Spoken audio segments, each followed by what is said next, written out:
All right. Hey, good morning to you. It's Tuesday and life is good. Hope everything's well in your world. Hope you had a great night. Hope you enjoyed it. Spent some good time doing some good things. And I did a little writing yesterday and just organizing. Tam and I are working on some little thing for our kids at the beach trip. I mean, the lake trip we're taking in the fall. And all our kids gather together. And so we're planning on this little scavenger hunt for the grandkids. Should be fun. So did a little bit of that, just brainstorming, nothing specific yet, but having a good time doing that. The Tamster's getting ready to head out and leave me, head to, she's going to Peachtree City to take care of a girl over there.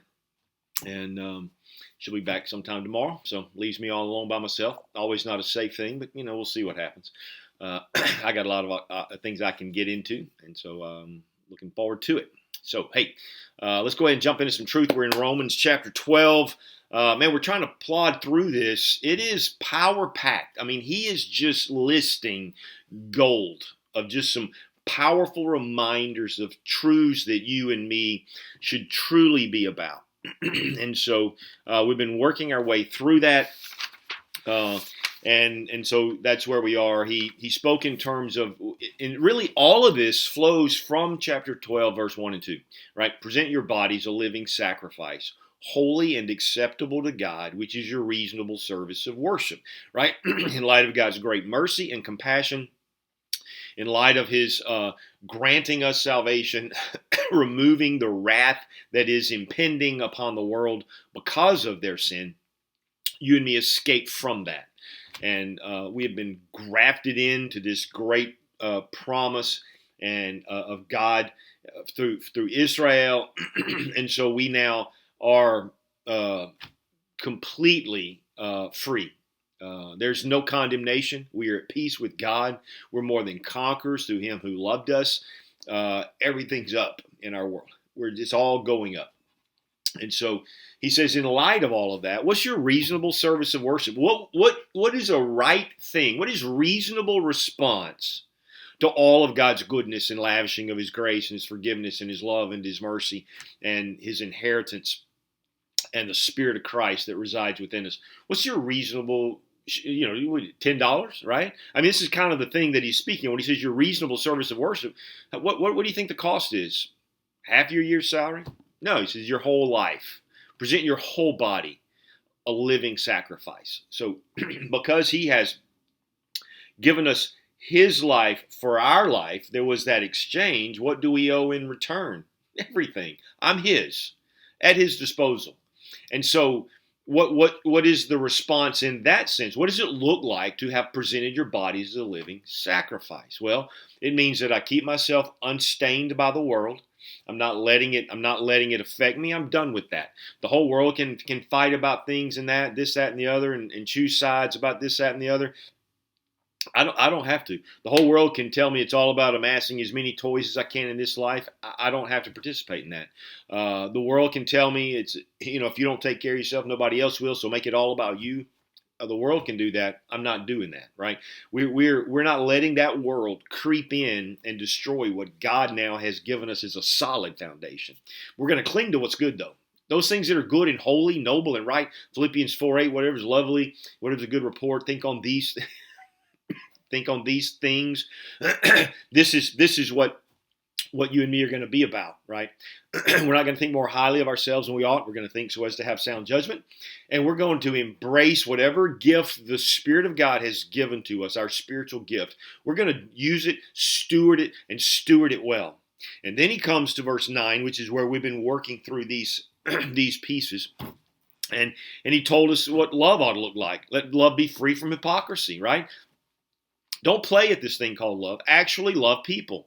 Don't use it as a form of manipulation, of leverage, of ladder climbing. Don't do it as a way of gaining favor. It's none of that. It's just because God loved us freely and freely shed abroad his love in our hearts through the Spirit that he gave to us, we ought to just be that channel. Let's don't dam it up. Let's don't pollute it. Let's just let it free flow. The love that has been shed abroad in our hearts, we shouldn't try to restrain it and hold it back and divert it to those people that we want. We shouldn't hold it back and allow it to become stagnant. We shouldn't poison it. That's why we can't allow the evil of this world to creep into our lives. And so we're just that channel. And so his love flowing through us has to be real and sincere. Don't tamper with it. Just love people, right? Detest what is evil, cling to what is good.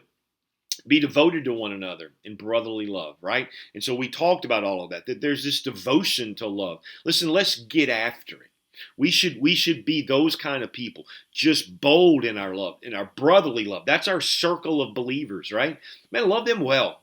Love them well. This is what he's saying. Be devoted to one another in brotherly love. Give preference to one another in honor.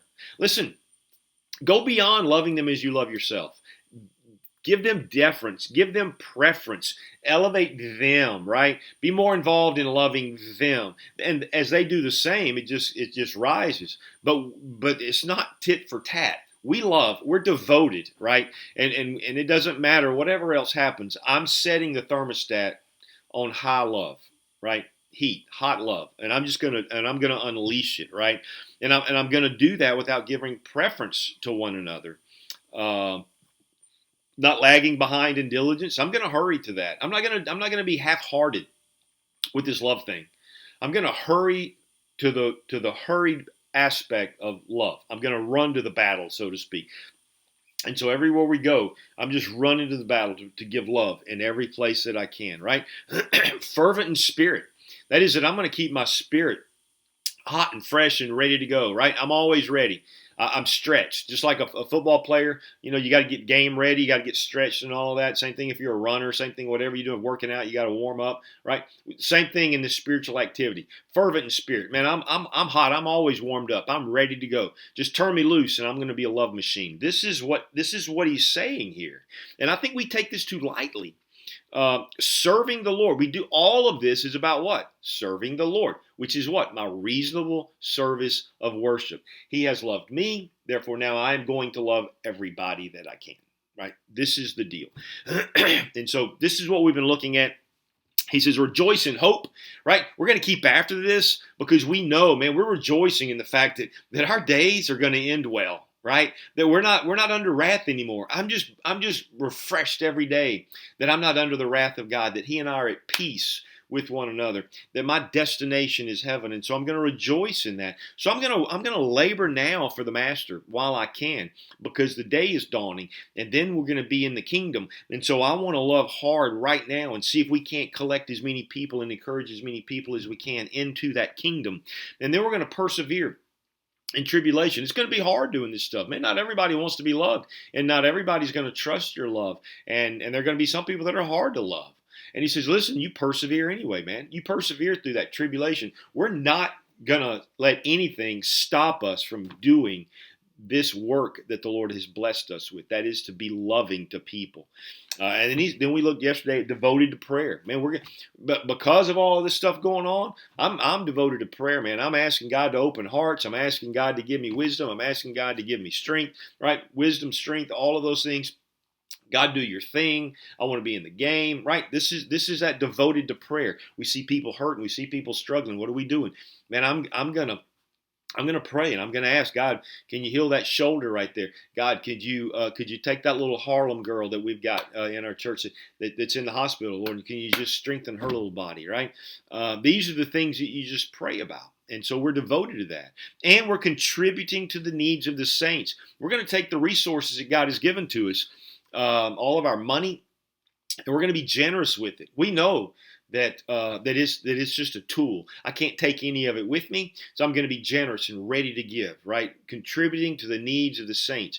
Listen, if you have a need, then that means I have a need. If I have a need, that means that you have a need, right?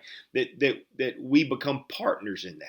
So when we see somebody struggling, right? You see a new family struggling, and maybe the mom is a stay-at-home mom because she really wants to care for her kids and meet those needs, and it's difficult in that sense to be a single-income family. But you know, you and me can contribute to that, right? We could help out. We could take care of school supplies. We could give back to school clothes. This is what we had happen to us as we were growing up, because we were not a wealthy family. And so this is what it means, contributing to the needs of the saints, right? And then this is where we didn't get, so this is where we're starting today, practice hospitality. Now, this is powerful right here. And it's also daunting. I mean, when you think, listen, we all love to go do ministry everywhere else. Some of us are like homebodies, and we're like, okay, when I get home, I want this to be home. I want it to be my place. I don't want it. I don't want to be invaded by a bunch of people. And yet the scripture is saying here, listen, practice this stuff. Be about hospitality.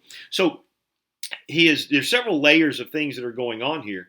One is you and me are going to give of our money, right? Now we're going to give of our possessions, our home, our food, those kind of things. Everybody's going to have a place to go and belong and feel loved. And then he's going to stretch it out to our enemies, and it's like I'm gonna give them my soul, right? I'm blessing. I'm gonna bless them from my heart. I'm gonna do these things, and so let's just look at this second layer right here. Beyond just giving to meet the needs of the saints, some of the needs aren't just met by necessarily money. Some of it is shelter. Some of it is food. Some of it is a safe place. Right? So to practice hospitality means to love of strangers. This is beyond simply the our close circle of friends. This extends to beyond to those who just have needs, strangers, right? To love them. In these days, man, you're traveling, and there was a lot of traveling going on. It was dangerous to travel. And when you got to one of these inns or someplace where you could stay, man, it was like going to the brothel. Really, it was taking your life in your own hands in a lot of ways. It was just not a safe place. So the believers began to open their homes up to give a safe place. Is there risk involved there? Absolutely. Is it worth it? Absolutely. And so this is what he's saying we do here, that we have a love of strangers, and we love doing it, that we practice it. It is in our wheelhouse. It's not like, okay, well, gosh, I guess we ought to today. No, it's just that we're ready, right? I just started reading a book yesterday by Rosaria Butterfield. She grew up, very difficult life, home life, all of that, became lesbian. God brought her out of that. And she's got a husband, and she's got kids, and she wrote a book called "The Gospel Comes with a House Key." When she came out of the homosexual arena, she went into the church and realized, well, man, that we can just meet, Sunday, Wednesday, whatever. What about those of us who have needs like all week that we're struggling, we're hurting? Because see, in the homosexual community, because anytime you run rampant in sin and things like that, it's going to be difficult. And it's going to wear and tax on your emotions. Suicide rate and all that's higher in that community. And I'm not bashing that. I'm in no way homophobic. I have some homosexual friends. I wish they would repent and do what's right. But at the same time, we love them, right? But what was going on there was that in that community, people had their doors open every night. Just come on in, hang out, and let's talk. They needed their own safe space, so to speak. And so she was like, the church ought to be like that. And so she's taking the bull by the horn, so to speak, and she does that. And she's opening up her home. And I think they've got 10 kids that they've adopted, a bunch of them, not just babies. I'm talking about they adopted some hardcore kids. And so you see that she's doing what she's writing about. But it's powerful when you think about just a safe space, right? Man, when there's a shelter in the storm, so to speak. This is what we are to be, right? We should do those things, and to practice hospitality means that we have extra food ready just to be able to have if something happens and something breaks down. My mom, she was like the poster child for hospitality. Our home was always open. Somebody needed a place to stay, they had it. Somebody needed food, they had it. Disaster, man, she was there with it just to meet those needs. And so this is what God has called you and me to be hospitable. So one of the reasons why we've begun to build some safe spaces around our house. We have a lot of areas out in our yard. I can see like 50 people in my backyard alone. And I live in a garden home. It's a small place, but we've fixed it up so that we can do that, so that we can just invite people. And so we've got plans. We've been kind of strategizing about that. And this week we're looking at doing some things. And I'm saying, here's what I want to do in a few weeks with some guys. And so we're just strategizing about that. We're beginning to broach that process we used to be, man, very much like that. And then just life comes and goes. But we're trying to be more intentional with this. And I would encourage you to do the same, right? And let's just practice this hospitality. If there's somebody that just doesn't have any friends, or nobody ever invites them over, well, why don't you do that, right? Anyway, this is that. Now, then he says this in verse 14. So he's brought in the circles beyond. So we started with personally ourselves and loving our fellow believers, and it was like, okay, loving maybe the believers that we don't know, and loving the stranger that has needs. Let's do that. And then he says, and I want you now to bless those who persecute you, right? Now, whoa, time out here. Bless those who persecute you. He's widening that circle now. But this is in keeping with what Jesus said in the Sermon on the Mount. Do you remember? He says this, chapter 5, verse 11. Blessed are you when people insult you and persecute you and falsely say all kinds of things against you because of me. Rejoice and be glad, for your reward in heaven is great, for in the same way they persecuted the prophets who were before you. You have heard that it was said, eye for eye and a tooth for tooth. But I say to you, do not show opposition against an evil person. But whoever slaps you on the right cheek, turn to the left, turn toward him also the left. And if anyone wants to sue you and take your tunic, let him have your cloak also. Whoever forces you to go 1 mile, go with him 2. Give to him who asks of you, and do not turn away from him who wants to borrow from you. You have heard that it was said, you shall love your neighbor and hate your enemy. But I say to you, love your enemy, pray for those who persecute you, so that you may prove yourselves to be sons of your Father who is in heaven. For he causes his sun to rise on the evil and good, and sends rain on the righteous and the unrighteous. For if you love those who love you, what reward do you have? Even the tax collectors do that, don't they? And if you greet only your brothers and sisters, what more are you doing than others? Even the Gentiles don't they do the same? Therefore you shall be perfect as your heavenly Father is perfect. What's the point of what he's saying here? Listen, I want you to bless those who persecute you. I want you to bless and not curse. And so what he's saying is, how do we respond?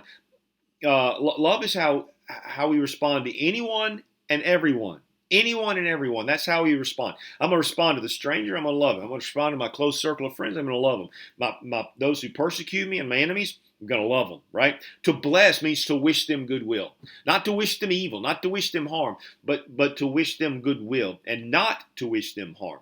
Isn't that what Jesus says? Father, forgive them, for they know not what they do, right? This is Jesus. This is what he did. To Judas, he called him a friend. Friend, go and do that which thou have decided in your heart to do, right? This is what he does. And so this is what you and me should do. I'm not going to let the world dictate how I'll respond to them. No one can make me mad. No one can make me not love someone. It's always my choice. And so he says, hey, in light of the fact that I've given my life for you, your reasonable service of worship, you'd present your whole body. And this is what it looks like, that we're just going to be love machines, that we're just going to love people. I'm not going to let the world tell me how to love and who to hate and who to despise and who to see as an enemy and who's not. We're going to love. We don't have time for all of that other stuff, right? This is what he's saying. And then then we come to verse 15, and he says, rejoice with those who rejoice and weep with those who weep. So what's going on there? He's saying, hey, listen, I want you to be people of compassion. When you walk into a room, it's not about how people see you. Quit making it about that, right? Man, I remember when I was first doing student ministry, I was going to be the coolest and hippest youth pastor around, because I feel like if I could get kids to love me, I could help change them. It took me about 6 to 8 months before I realized, you know what? If I just love them, I can affect them a lot better than.